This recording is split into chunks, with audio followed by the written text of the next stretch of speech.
አርሶ አደር ታሪኩ ቃጢሶም በከምባታ ዞን ቀዲዳ ጋሜላ ወረዳ በኦዶርቾ ቀበሌ በጥምር ግብርና ስራ ላይ ያገኘናቸው። አርሶ አደሩም ዛሬ እንዲፍሬ የሚያስገኘውን ማሳቸውን ከማልማታቸው አስቀድሞ ለ4 ዓመታት ያህል የስደት ህይወትን አሳልፏል። ከስደት መልስ 4 ሄክታር መሬት ላይ የነበረውን ባህር ዛፍ በማጽዳት መሬቱን ወደ ቡና ልማት ምርት መቀየራቸውን ያነሳሉ። ወደ ስደት ሀገር ሄጄ ነበር። ከስደት ከተመለስኩኝ በኋላ ነው ወደ መኖ ስራና ወደ እንስሳት እርባታ የገባሁት እና ከዛ በኋላ ያው ሰፊ እርባታ ነበረኝ። ይህንን ደግሞ የእንስሳትን ተረፈ ምርት እና የሰብል ተረፈ ምርት የሚያደርግበትን ሲያጣ ምን ይሻላል የሚለውን ነገር በማቀድ ከዛ በኋላ ነው ወደ ቡና ሊገባ የቻልኩትና ሰፊ እንስሳት ማሳዎች አለው። ከዛ መጥቼ ቡና ሲጀምር ያው በግማሽ ሄክታር ነው የጀመርኩት ቡና እና ከዛ በኋላ ደግሞ በማስፋት 1 ሄክታር አረኩ። ሲቀጥል አሁን ብዙ ባህር ዛፍ ነበረ 7 እና 8 10 ዓመት ያስቆጠረ የአያቶቻችን የቅድመ አያት ባህር ዛፎች ነበሩ። እኔ መጥቼ የተከልኩት ባህር ዛፍ ነበረ። ብዙ ማሳዎች አሉ።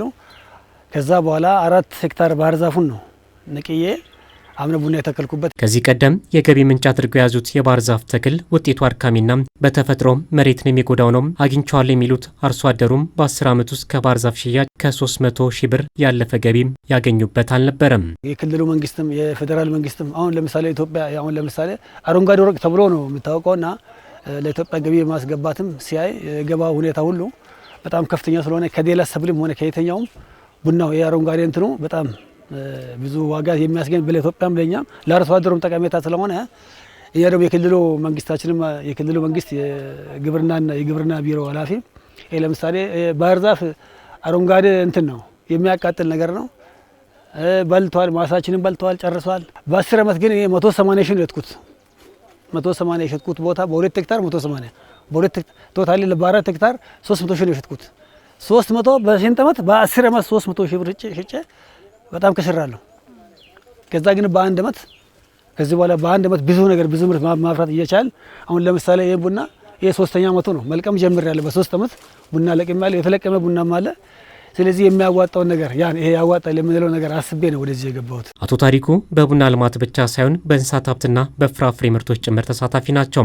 አሁን ካላቸው 4 ሄክታር ቡናን በተጨማሪም በ6 ሄክታር መሬት ላይ 6000 የቡና ችግኞችን ለመትከል የመሬት ዝግጅት አድርገዋል። 4 ሄክታር የተሸፈነ ያለ 6 ሄክታር ደግሞ የተዘጋጀ ያለ የ6 ሄክታር ደግሞ ችግኝ አሁን ደግሞ እየፈላ ያለውና የፈላ ችግኝ አለ። አሁን አሳያቸዋለሁ። ደን ችግኝ አፍልቼ አዘጋጅቻለሁ። እኔ ጋር ያለው ችግኝ ደግሞ ሲያንስ ያው የዞኑ መንግስት ደግሞ ስለምረዳኝ የወረዳ መንግስትም ይረዱኛል። ተጋግዘን እሰራለሁ የሚል አሁን ለሚቀጥለው ዓመት እግዚአብሔር ፈቃድ ከሆነ 10 ሄክታር ዘጋለሁ የሚል እምነት ነው ያለኝ። ኢትዮጵያ ከቡና ውጭ ንግድ የምታገኘው ገቢ እንዲያድግ የራስን አሻራ ማኖር እፈልጋለሁ ያሉት አርሶ አደሩም የውጭ ንግዱን የመቀላቀል እቅድን ይዘዋል። እስካሁን ድረስ አልሸጥኩም እያደረግን ያለ ነው እና ወደ ማበጠራ ውስጥ ይገባል። ማበጠራ ከገባ በኋላ ያው ለቅምሻ ነው የሚቀርበው። ማንኛውም ነገር አሁን ውጭ ሀገር ኤክስፖርተሮች አሉ። የውጭ ሀገር እንትኖች ባለፈው አስተምረናል ከውጭ ሀገር መጥቶ ማለት ነው። እኛ አንድ ማዳበሪያ ያለበትን ነገር አንወስድም ከኢትዮጵያን ቡና ብለው ስላስተምሩ እኛ ያለውን ነገር እስከ ፍጻሜ ድረስ በኮምፖስት በፊግ በዶሮ እንትን ስለምንጠቀም ኦርጋኒክ ስለሆነ ለቅምሻ አቅርበን ቀጥታ ኤክስፖርት የምናደርገው በመንግስት በኩል ነው። ለእያንዳንዱ ሰብልና ለእያንዳንዱ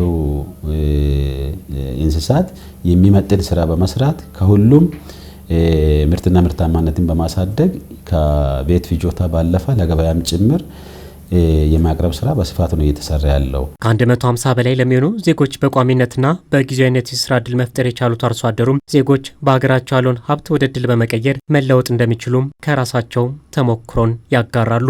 ስደት ሀገር ሄጄ ያገኘሁት ነገር ነጮች እኛ ስራ ስለማንወድ ስራ ጥዬ ነው ገንዘብ ጥዬ ነው ወርቁን ጥዬ ነው ይሄን ወርቅ ጥዬ ነው እኔ ሄድኩት። እዛን ጊዜ ይሄን ነገር በጀምር ኖሮ እኔ የት እንዴት ነበርኩ? ያን ህዝብ ሁሉ ራሴ ልቀልብ በሚችለው ደረጃ ይኖር ነበር። ምክንያቱም ከዛ ያገኘኋት መከራና ስቃይን እዚህ ኖሬ ከሚኮፈስ እዛ ሄጄ ስቃውን አይቼ ነጭ እንዴት አድርጎ እርሻ እንደሚሰራ ማሳው እንዴት እንደሚይዝ ምን እንደሚሰራ ከብት ውስጥ እንዴት ሆኖ እንደሚያልብ እንደሚያጸዳ አይቼ ያን ትምህርት ተምሬ መጥቻለሁ። ገንዘብ ሊያገኝ እጄ ትንሽ እውቀት ሸምቼ ነው የመጣሁትና እዚህ ደግሞ ለብዙ ወጣት አስተምራለሁ፣ ለብዙ ገበሬዎች አስተምራለሁ። ብዙ ገበሬዎች ደግሞ የኛ አካባቢ ያሉት በጣም ተምሯል። እያንዳንዱ ጋሮ ብትሉ እያንዳንዱ ብትሉ የለማ ነው።